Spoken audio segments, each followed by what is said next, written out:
Many of the key figures in this book and who shaped the history of our country are here with us today.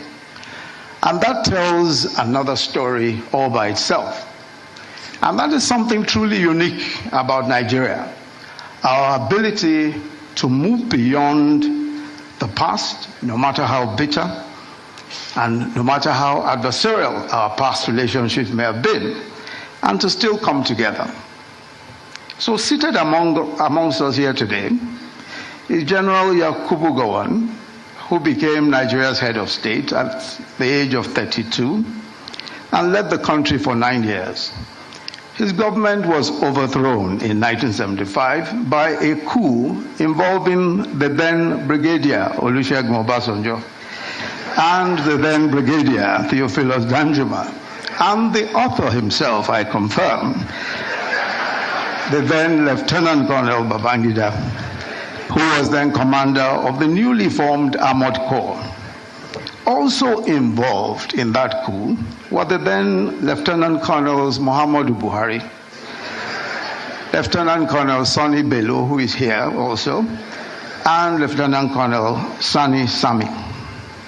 Yet here we are today with former President Obasanjo, General Danjuma, and of course the author himself present, not as adversaries of the author, but as witnesses to history, celebrating a fellow statesman.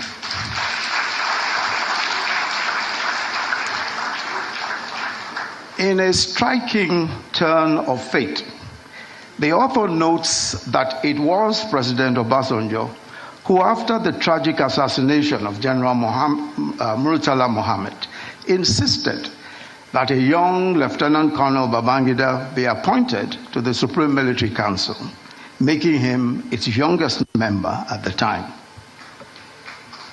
Also represented here is the immediate past president, Muhammadu Buhari, another leader whose path intertwined with Babangida.